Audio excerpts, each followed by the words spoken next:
Bien. Oui, comme Charlotte Chastel-Rousseau vient de vous le dire, effectivement, j'ai choisi un peu une difficulté pour moi qui est de parler du dessin et pas de la couleur, mais qui est plutôt mon sujet de prédilection. Mais justement, enfin, je vous parlerai quand même de la couleur. Hein, je ne résisterai pas. Peut-être pas la première fois, mais la deuxième fois. Alors, comme c'est un cours d'initiation, je vais commencer par des définitions et vous m'excuserez si je dis un certain nombre de choses que peut-être vous savez déjà ou qu'un certain nombre d'entre vous savent déjà. Alors, dans un premier temps, je voudrais m'arrêter sur les diverses significations que peut prendre le terme de dessin selon les différents critères que l'on utilise pour le définir. Car il y a une grande variété de définitions et donc une grande variété de critères.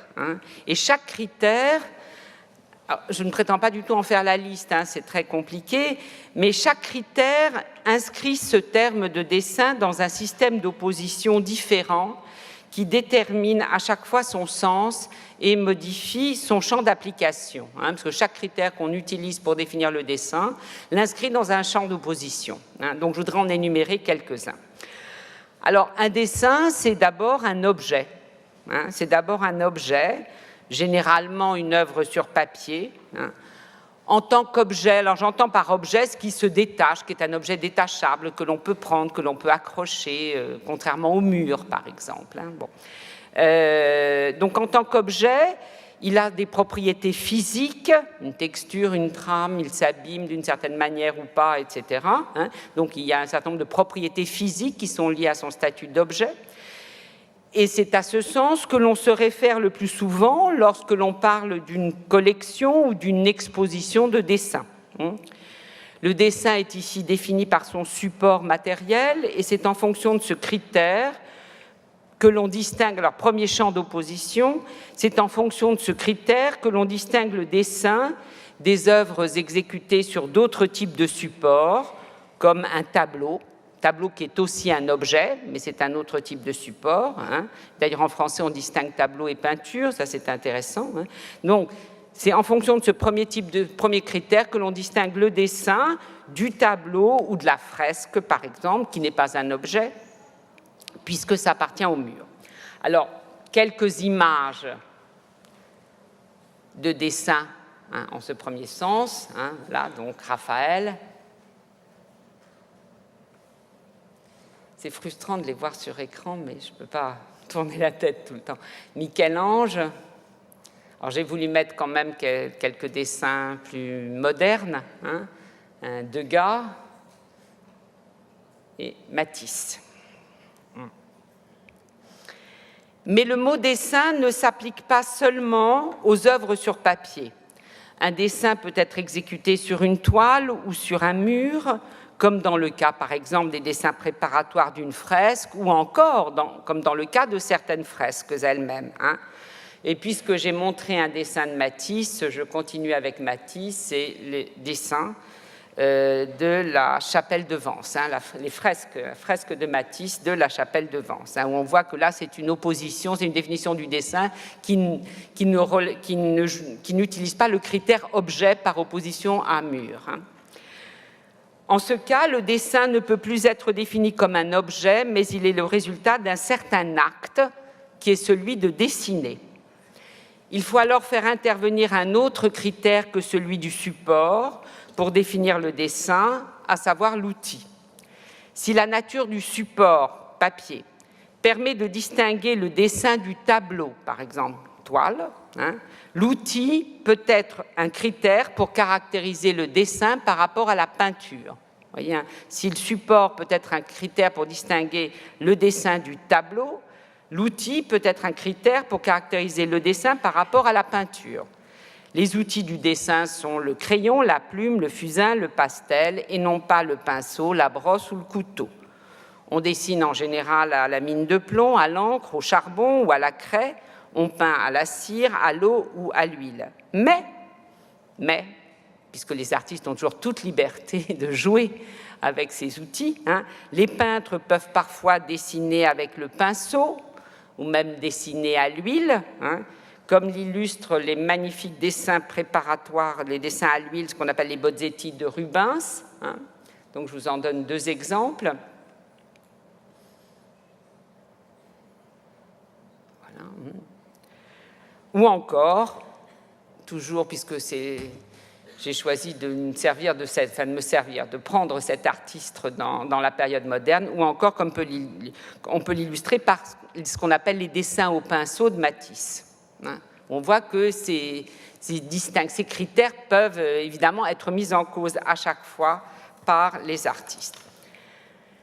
Le dessin peut être aussi défini par la couleur, ou plutôt par l'absence de couleur, par l'opposition à la couleur, c'est-à-dire par l'absence de couleur. Généralement, mais pas nécessairement, comme on l'a vu avec les dessins de Rubens, les dessins à l'huile, hein, le mot dessin désigne une œuvre en noir et blanc, hein, ou une sanguine, etc., mais ce qui relève donc du noir et blanc. En ce sens, le dessin s'oppose à la couleur ou au coloris. Hein. C'est là une opposition interne à la peinture sur laquelle je reviendrai, qui me permettra de vous parler du coloris. Et le dessin renvoie enfin à l'idée de trait ou de contour. Hein. Vous connaissez l'histoire qui est racontée par Pline de la fille du potier d'Ibutade qui traça sur le sol les contours de l'ombre de son amant qui s'éloignait afin de conserver son image. Hein. Ce récit, qui est l'un des récits que l'on trouve chez Pline, c'est un récit que l'on trouve chez Pline, peut être considéré comme l'un des mythes fondateurs, des mythes d'origine de la peinture. J'entends par mythes d'origine ces récits, c'est essentiellement ceux de Pline, comme l'histoire de la fille du potier d'Ibutade, les raisins de Zeuxis, il y a un certain nombre de récits, hein, le chien de Protogène, qui constituent des mythes fondateurs, c'est-à-dire des récits qui vont être répétés constamment à travers l'histoire, hein, jusqu'au XXe siècle, puisque, je ne sais pas, l'histoire d'Apellé de Campas, on la trouve réactualisée et réactivée dans le chef-d'œuvre inconnu de Balzac, par exemple. Hein, et donc, ils fonctionnent comme des mythes. Si le mythe est un récit, comme le disait Lévi-Strauss, si une des définitions du mythe, c'est de dire que c'est un récit doué d'efficacité permanente. Hein. Donc, ces récits fonctionnent comme des mythes et des mythes fondateurs, des mythes d'origine. Alors, je vous en montre quelques-uns. Enfin, je vous montre quelques images. Ça, c'est c'est dans la Casa Vasari, hein, c'est la maison de Vasari à Arezzo. Hein, donc, c'est un dessin, j'y reviendrai. Hein, donc, il est en train de dessiner l'ombre, hein, mais qui a un statut particulier, ce dessin. Joachim von Sandrart, hein, vous voyez, donc, qui est en train de dessiner, donc XVIIe siècle, dessine l'ombre avec tout un système de projection et de lumière sur le mur. Donc ça, c'est l'origine du dessin d'après Pline. C'est intéressant de penser de s'arrêter sur le fait que l'origine du dessin est liée à l'ombre et surtout au désir de garder une trace de l'amant, de l'objet aimé qui disparaît. Hein. Donc il y aurait, selon ce récit, hein, à l'origine du dessin, un désir de conservation, de volonté de conserver une trace, et cette trace est liée à l'amour. Hein. Cette trace est liée à l'amour et à l'absence. Hein. De garder la présence de quelque chose, de quelqu'un plutôt d'absent, hein, et d'en garder la trace ou le contour. Donc, autre tableau représentant cette histoire de la fille du potier d'Ibutade. Hein. Alors, c'est aussi l'origine de la sculpture, hein, parce que le dessin sera transféré, enfin bon, ça je laisse de côté. Hein. Donc ça, c'est un tableau de Regnault qui est du XVIIIe siècle. Hein. Vous voyez, ce sont des variations autour de cette histoire.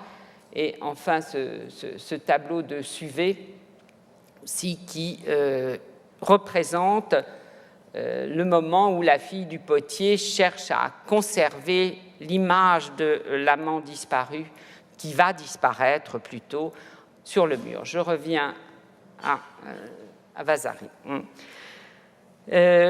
Pourquoi ? Parce qu'il est intéressant de noter j'espère que vous aurez noté que contrairement au récit de Pline, contrairement à ce qui est dit dans le récit de Pline et contrairement aux autres images, hein, ici, c'est un homme qui trace. sa propre ombre sur le mur, enfin qui trace l'ombre, le contour qui est projeté par sa propre ombre sur le mur. On peut donc penser qu'il y a quelque chose qui est de l'ordre de l'autoportrait.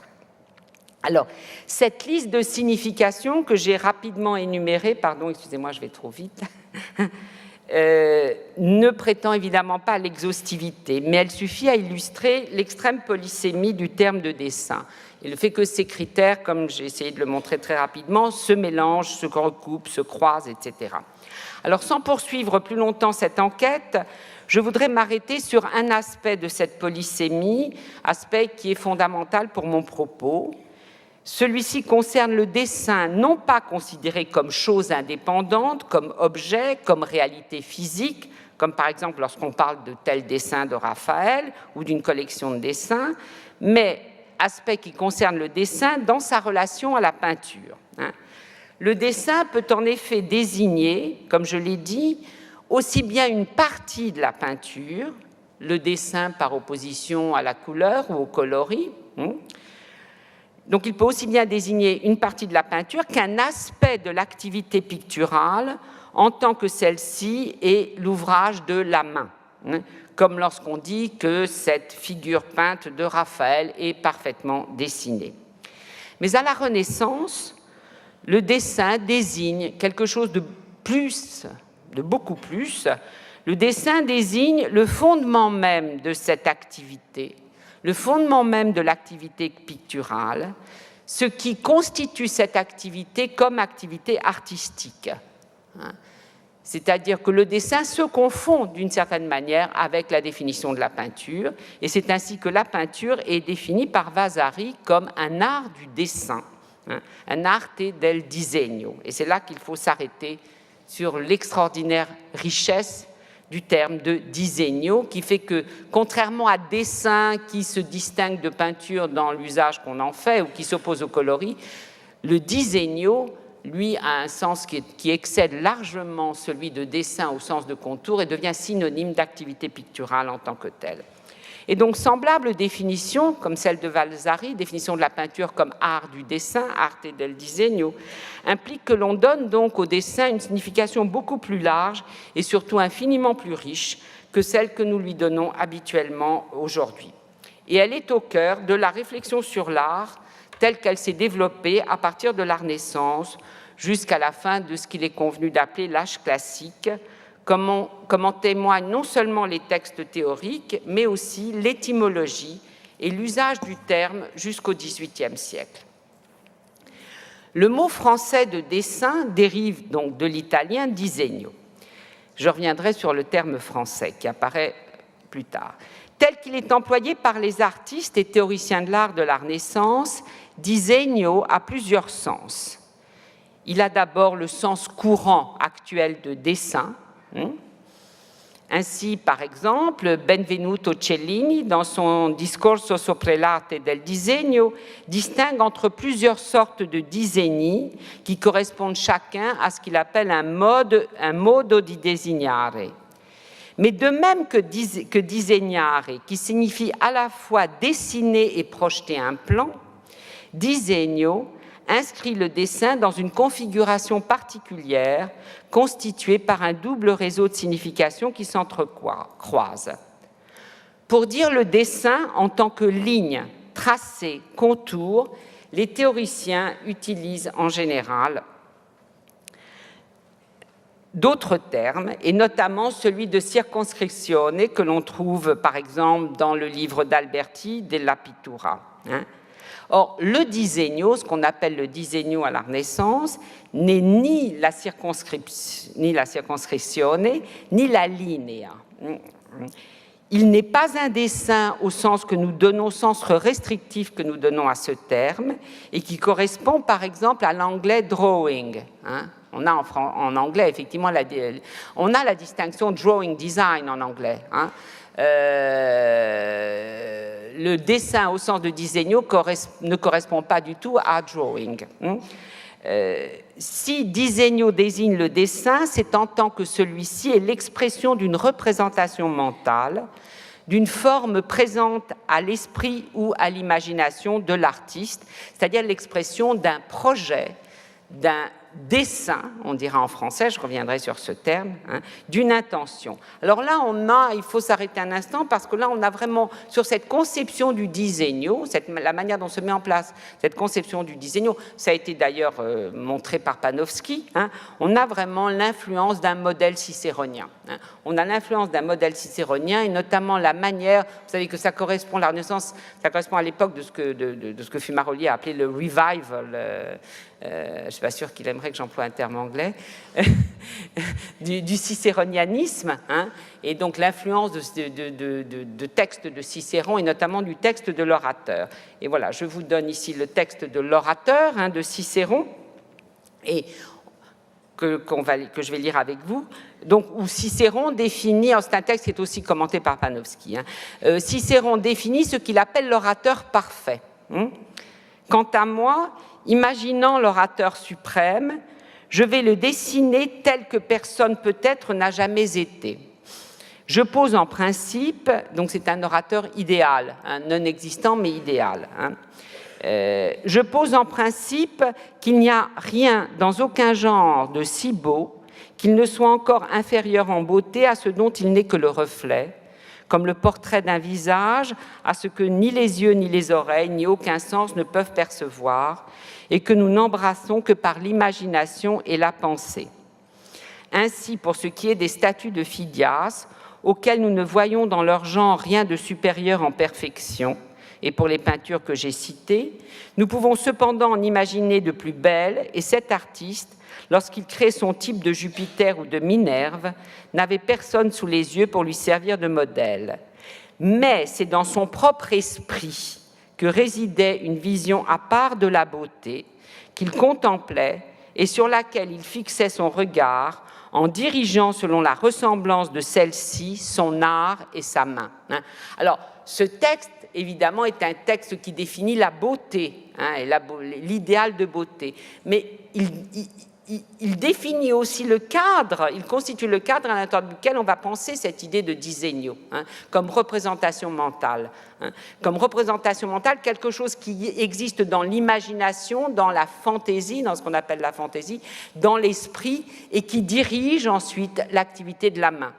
Alors, je fais juste une parenthèse, ce texte est longuement analysé par Panofsky dans Idea, et notamment il montre à partir de ce texte comment on assiste à la transformation de l'idée platonicienne en idéal aristotélicien, hein, c'est-à-dire l'idée platonicienne en tant qu'idée transcendante, hein, qui existe dans le ciel des idées, se transforme chez Cicéron, sous l'influence d'Aristote et de l'éclectisme, en un idéal, c'est-à-dire en une forme. Hein, donc on passe de l'idée ou de la forme au sens de forme purement intelligible comme chez Platon, à une nouvelle idée de la forme qui va jouer un rôle tout à fait essentiel à la Renaissance et notamment dans les conceptions du dessin, du disegno, c'est-à-dire la forme comme quelque chose qui existe dans l'esprit, donc qui est immanente, hein, non pas qui est extérieure et transcendante, mais qui est immanente, hein, à l'esprit ou à l'imagination de l'artiste. Hein. Donc l'orateur, pour reprendre le texte de Cicéron, l'orateur parfait, il y a une forme de l'orateur parfait qui est l'idéal de l'orateur, mais qui existe comme la forme d'une sculpture, comme la forme parfaite d'une peinture. Alors la définition du disegno, ou la définition du dessin comme disegno, hein, je disais, repose ou intègre un modèle cicéronien. Et c'est tel que l'on trouve, par exemple, chez Vasari, quand il parle de la peinture et quand il affirme que le primato del disegno, c'est-à-dire le primat du dessin, que tous les arts sont des arts du dessin. Hein. Je rappelle que Vasari affirme que les arts peinture, sculpture, architecture sont des arts du dessin. Hein. C'est il primato del disegno, et je vais revenir sur le sens qu'il attribue à disegno ici, ou ce qu'il faut attribuer à disegno. Hein. Et c'est ce qui fait aussi que la supériorité de la peinture sur la sculpture et l'architecture d'une certaine manière, puisque la peinture est doublement un art du dessin, hein, et doublement un art du disegno. Alors, là, je vous montre juste autoportrait de Vasari, et voilà donc un texte de définition de Vasari que nous lisons ensemble. Celui-ci est comme la forme, format, ou idée, idéa, de tous les objets de la nature, toujours original dans ses mesures, qu'il s'agisse du corps humain ou de celui des animaux, de plantes ou d'édifices, de sculptures ou de peintures. On saisit la relation du tout aux parties, des parties entre elles et avec le tout. De cette appréhension se forme un concept, concetto, une raison, engendrée dans l'esprit par l'objet, dont l'expression manuelle se nomme dessin.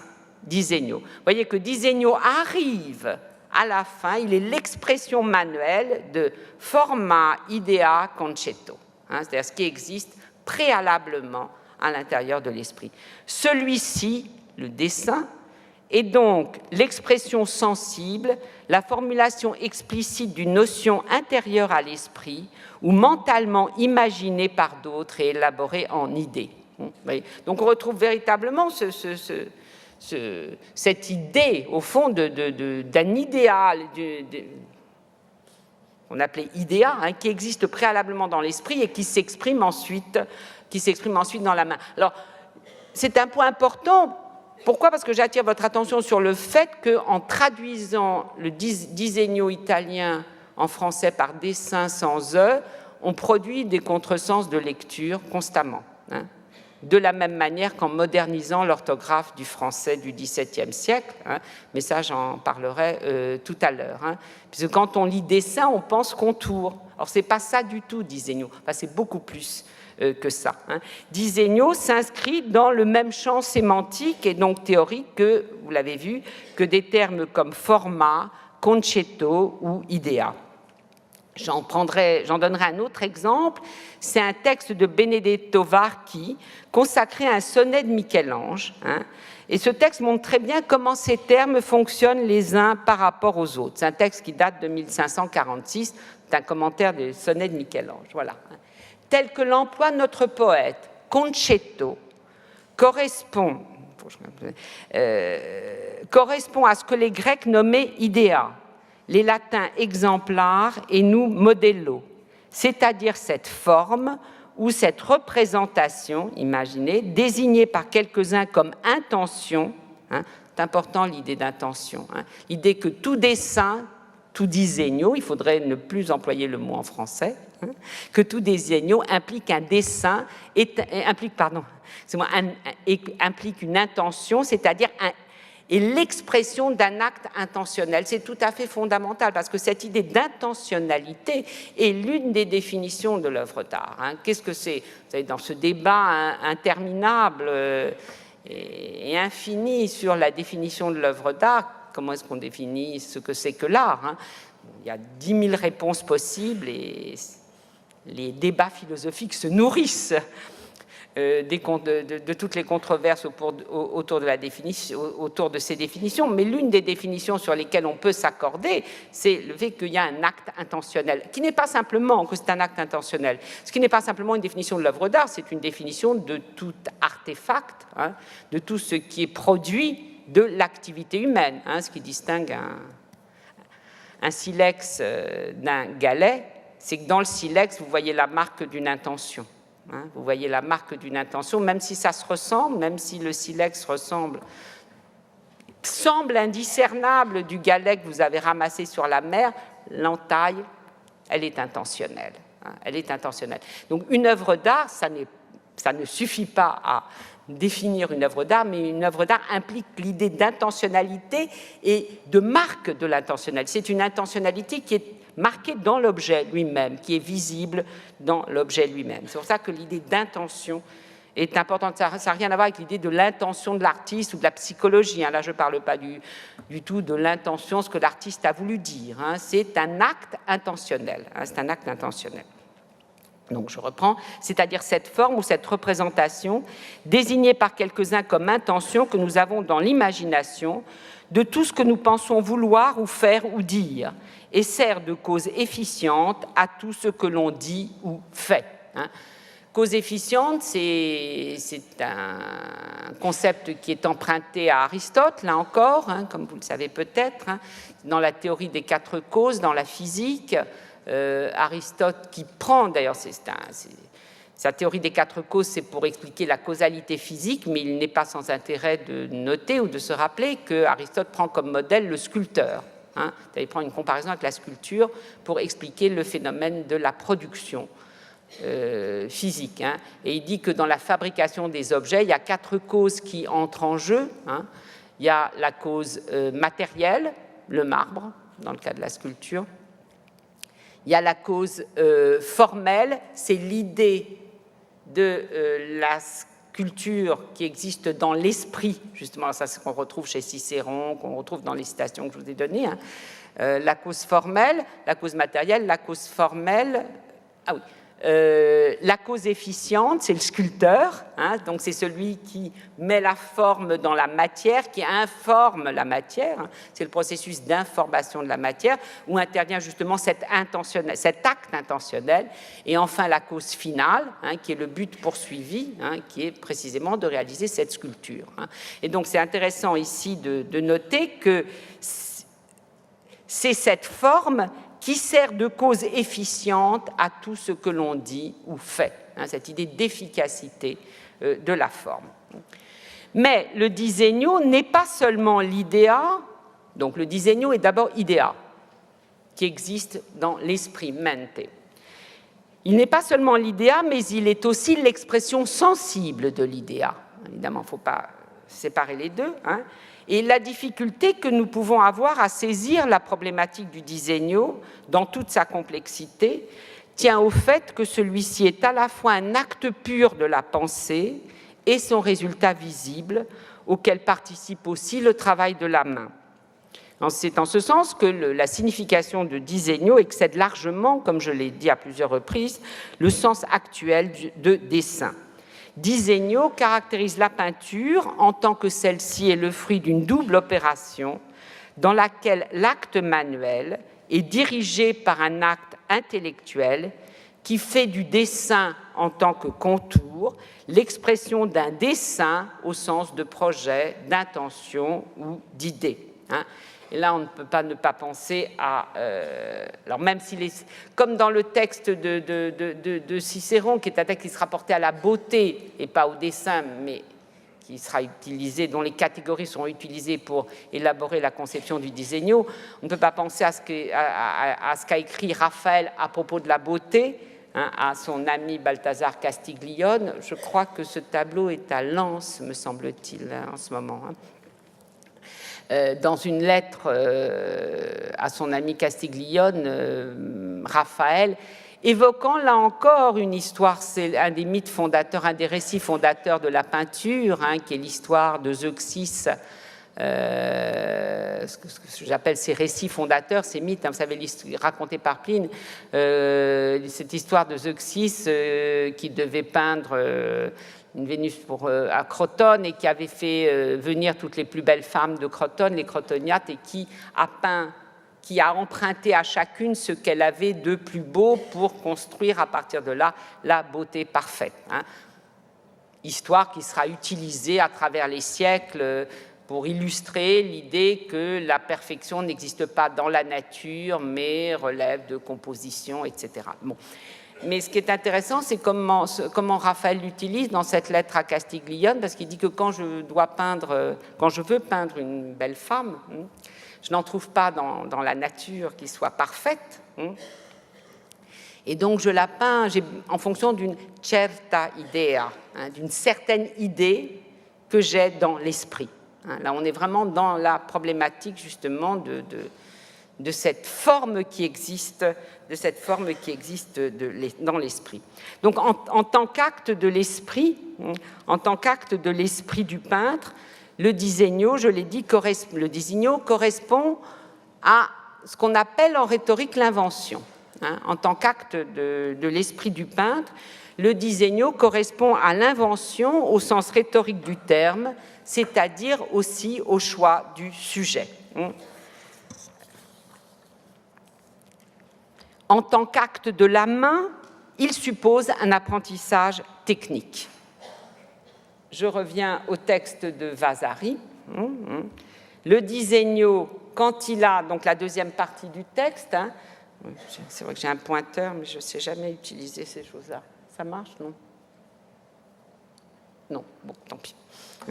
Le disegno, quand il a extrait de la pensée l'invention d'une chose, a besoin que la main, exercée par des années d'études, puisse rendre exactement ce que la nature a créé avec la plume ou la pointe, le charbon, la pierre ou tout autre moyen.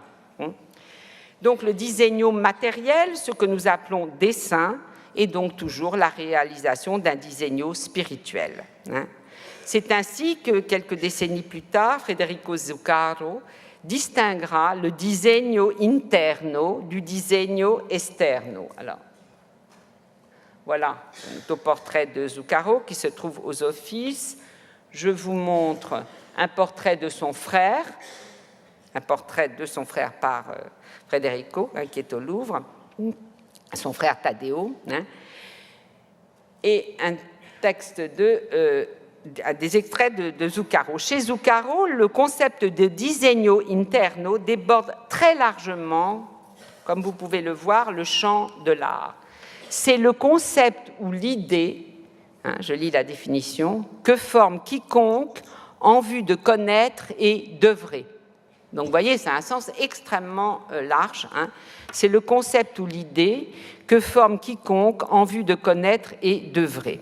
Et Zuccaro s'autorise de ce sens qu'il donne à disegno pour établir une analogie entre la création artistique et la création divine.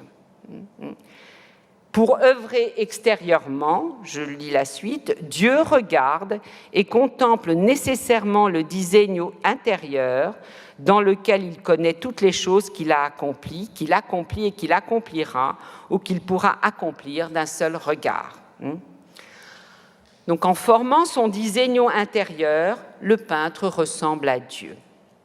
L'opération par laquelle il conçoit ce disegno en son esprit est un acte pur, une étincelle de la divinité en lui, la marque de Dieu sur son ouvrage. Vraiment. Et c'est cette marque qui fait du disegno, écrit Zuccaro, qui fait un jeu de mots. C'est ce qui fait que le disegno, c'est ça qui fait du disegno un segno di Dio, un signe de Dieu.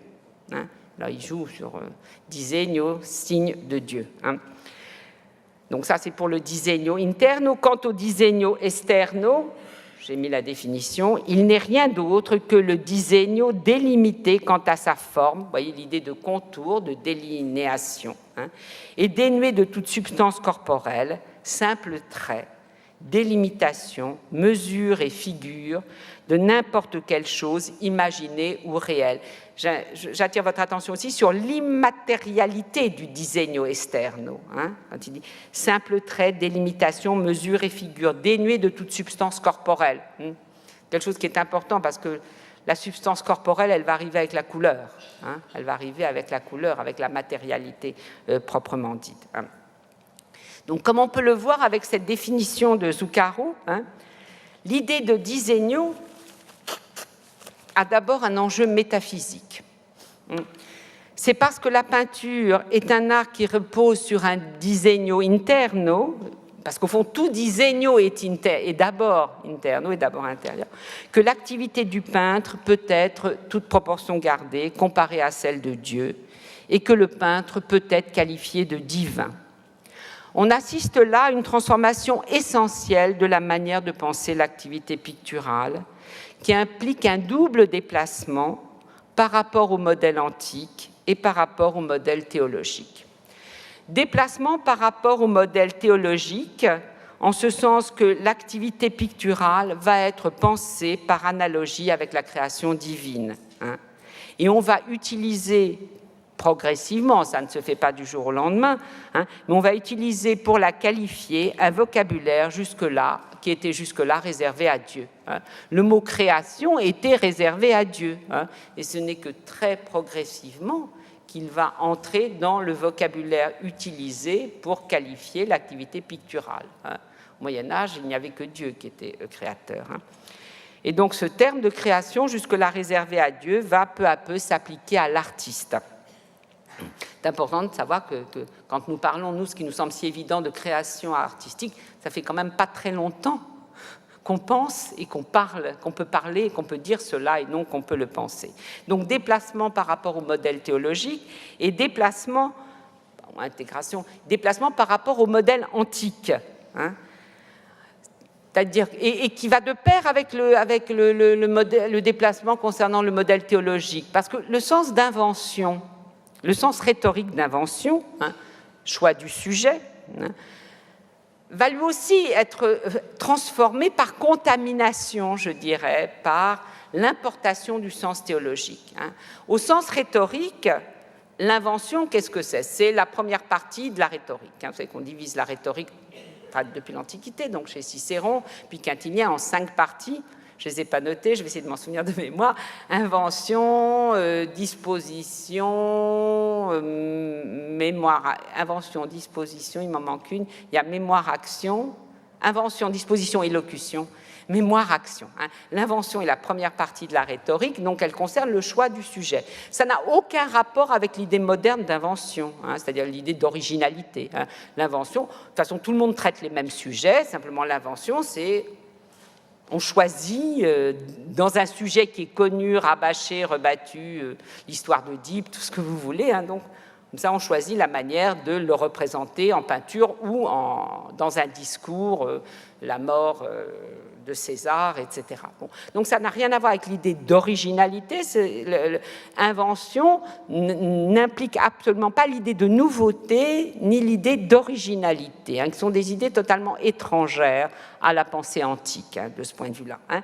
Et ce concept de rhétorique d'invention va être contaminé par le vocabulaire théologique de la création, qui va être appliqué à l'art, et prendre progressivement, parce que là non plus ça ne se fera pas en un jour, hein, et prendre progressivement le sens moderne d'invention au sens de création.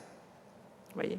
C'est-à-dire que le concept d'invention au sens rhétorique va se transformer et va prendre le sens d'invention au sens de création, de nouveauté, d'originalité. Donc ça c'est le premier enjeu, hein, cette idée de disegno, hein, un enjeu métaphysique. Hein. Mais cette conception du disegno a aussi un enjeu social, hein, donc un enjeu métaphysique et un enjeu social. Hein. Parce que je ne vois pas très clair. Voilà. L'enjeu social et l'enjeu métaphysique, j'insiste sur ce point, sont indissociables l'un de l'autre. Hein. Pourquoi ils sont indissociables l'un de l'autre? Parce qu'il s'agit à la Renaissance de lever une double condamnation qui affecte la peinture depuis l'Antiquité et à travers le Moyen-Âge, hein, et qui a fait de la peinture une activité socialement inférieure et métaphysiquement ou philosophiquement condamnable. Hein. De lever une double condamnation, une condamnation philosophique qui vient de Platon, hein, qui fait que la peinture est un art trompeur, mensonger, illusoire, que le peintre est trompeur, hein, et une condamnation sociale, qui fait que la peinture est une activité matérielle, donc une activité mécanique, hein, une activité servile, hein, qui met en jeu le corps, qui met en jeu la main. Hein, la grande difficulté de la peinture, et ça a été le grand moment de la Renaissance, si vous voulez, c'est d'essayer de dissocier, au fond, je pourrais l'exprimer par des jeux de mots, c'est-à-dire que peindre, c'est entre teindre et feindre. Feindre, c'est la condamnation métaphysique, teindre, c'est la condamnation sociale. Hein.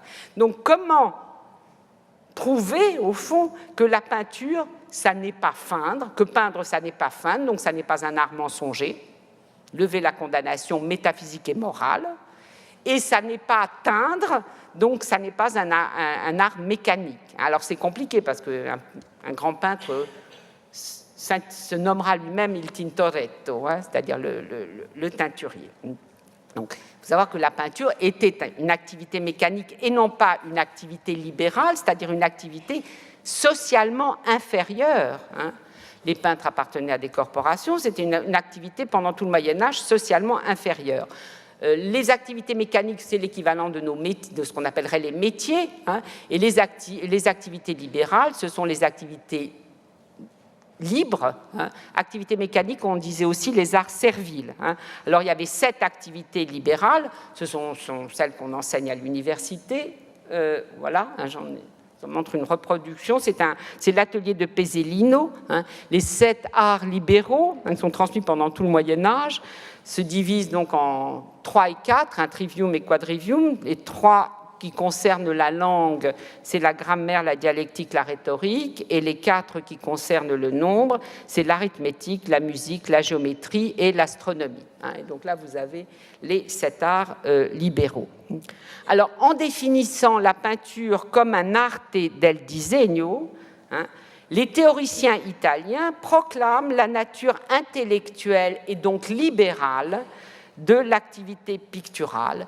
Ils proclament la nature intellectuelle de l'activité picturale qu'ils élèvent à la noblesse et à la dignité d'un art libéral. Ça entre vraiment dans une stratégie sociale absolument fondamentale, hein, où c'est le disegno, c'est par le disegno que la peinture va pouvoir être reconnue comme une activité libérale. C'est pas le seul argument dans cette stratégie de reconnaissance libérale, il y en a beaucoup d'autres. Hein. Il y a les récits, le fait qu'on raconte que les peintres sont aimés des grands, des princes, que Titien se baisse pour ramasser, que Charles Quint se baisse pour ramasser le gant de Titien, que Raphaël est très élégant, que ce sont des hommes de cour, qu'ils parlent bien. Bon, tout ça, ça entre dans la stratégie, mais du point de vue théorique, ce qui est absolument fondamental, c'est le rôle joué par le disegno. Hein, le rôle joué par le disegno, puisque c'est le disegno qui fait de la peinture, qui permet de dire que la peinture est, comme le dira Léonard, une cosa mentale. Hein. C'est le disegno qui permet de dire que la peinture est une cosa mentale, et donc quelque chose qui a à voir avec la philosophie, avec la science, avec la connaissance. Et d'où l'idée, évidemment, si c'est une activité libérale, d'où l'idée d'une académie, de fonder une académie, par comparaison avec l'université. Hein, par comparaison avec l'université, hein, c'est quelque chose qui doit être enseigné, qui doit sortir des ateliers de type art mécanique, hein, pour entrer dans un type de formation qui ressemble à celui qui est donné pour les autres arts libéraux, c'est-à-dire qui est fourni par l'université. Et Vasari va demander à Cosme Ier de vouloir favoriser, je cite, l'étude de ces nobles arts comme il avait favorisé celle des lettres. Hein, on voit bien la comparaison. Comme il avait favorisé celle des lettres, il faut qu'il favorise l'étude des arts. Ça, c'est vraiment la marque de la libéralité, hein, de la peinture, de la sculpture. Et le 13 janvier 1563, le duc Cosme de Médicis va signer les 147 articles qui constituent les statuts de l'Accademia del Disegno et qui va donner naissance, donc, par cet acte, à l'Accademia del Disegno. Et le 31 janvier va avoir lieu la séance constitutive et l'inauguration officielle en présence de 70 artistes. Alors là, vous avez un tableau qui représente Cosme Ier et ses artistes, hein, de Vasari, hein, qui est au Palazzo Vecchio. Hein. Cosme, duc de Toscane, est déclaré, je cite, chef, père, guide et redresseur des arts. Il est représenté par un lieutenant, il sera représenté par un lieutenant qui est désigné par lui et qui n'est pas un artiste, et le premier lieutenant sera Vincenzo Borghini. Je vous montre une autre image qui est dans votre programme, qui est très belle, que l'on m'a montrée ici. Alors, qui est au cabinet des dessins de Vasari, qui est identifié dans le catalogue encore comme cabinet des dessins, comme les forges de Vulcain, mais le conservateur du cabinet des dessins, qui me l'a montré, Louis Franck, m'a dit qu'en fait, on peut vraiment y voir une image de l'Académie. Hein. On peut y voir une image de l'Académie, et je trouve ça effectivement très convaincant. Hein. Est-ce que je vais réussir à faire marcher ça? Non? Non, ça ne marche pas. Si? Ah, voilà. Hein. Vous voyez, là, il dessine. Il y a des modèles, hein, puis là aussi. Hein. Alors, un autre aspect qui est lié à la naissance de l'académie, donc qui est lié à cette idée de la peinture comme arte del disegno, donc comme activité intellectuelle qui implique donc l'étude. C'est évidemment, mais ça j'en parlerai surtout la prochaine fois, c'est une toute nouvelle idée de la formation et de l'éducation, et donc l'imitation de l'antique. Ça c'est un dessin de Zuccaro qui représente son frère Taddeo en train de dessiner les statues antiques à Rome. Et donc effectivement là on entre dans un rapport à l'Antiquité, donc dans un rapport à l'antique qui n'existait pas du tout et qui donne naissance à une nouvelle image de l'art, mais aussi à une nouvelle image de l'artiste comme érudit, savant, humaniste, en rapport à l'Antiquité, etc. Alors, j'arrive à la fin, mais ça, j'en parlerai la prochaine fois. Comme un autre aspect aussi sur lequel je ne m'attarderai pas ici, c'est que cette idée de disegno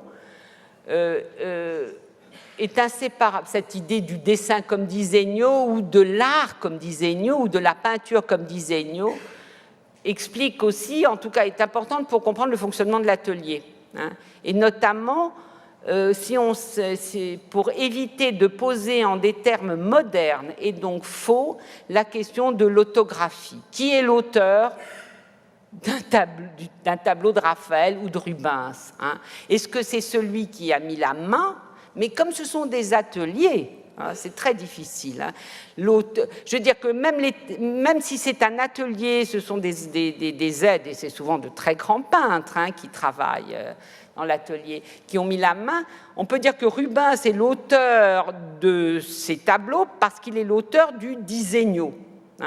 Donc l'idée de disegno, et alors après ça permet aussi parfois de jouer avec l'authenticité, mais bon, si vous voulez, l'idée de disegno nous oblige à nous interroger sur cette vision moderne que nous avons de l'artiste qui serait le seul auteur de l'œuvre. Une vision romantique qui ne correspond pas à grand-chose, enfin surtout pas à cette période, où une œuvre d'art était produite par un atelier, était réalisée par un atelier, mais ce qui ne veut pas dire que Raphaël n'est pas l'auteur des œuvres qui portent le nom de Raphaël. Parce que c'est l'importance du disegno. Et c'est aussi ce qui explique que quelqu'un comme Rubens, qui est le maître du coloris, est sans doute aussi l'un des plus grands maîtres du disegno, au sens du dessin du projet. Alors, pour conclure, mais tout ça j'y reviendrai, pour conclure, je voudrais conclure sur le passage à la langue française, et on verra la prochaine séance qui va se passer avec l'Académie royale. En passant dans la langue française, le terme va conserver son double sens. Disegno va donner dessin, mais en français, il va conserver son double sens matériel et intellectuel, le double sens de tracé et de projet, comme l'atteste l'orthographe. Jusqu'au milieu du XVIIIe siècle, le mot s'écrit toujours et exclusivement avec un E, dessin. C'est-à-dire que le vers de Racine, le projet en est pris cher, non, le dessin en est pris cher terre amène, s'écrit exactement le mot dessin, s'écrit exactement de la même manière que Académie du dessin. Dans les deux cas, c'est E. Ce qui veut dire qu'on ne fait pas, c'est vraiment une traduction fidèle de disegno, c'est-à-dire qu'on ne fait pas la distinction entre le dessin projet et dessin contour. Donc pour les artistes français et les auteurs français, ce que nous appelons aujourd'hui dessin répond toujours en même temps à un dessin, et c'est seulement, c'est important de le noter, c'est très tard, c'est vers les années 1760, qu'il va y avoir une distinction orthographique qui va s'établir entre le dessin sans E et le dessin avec un E.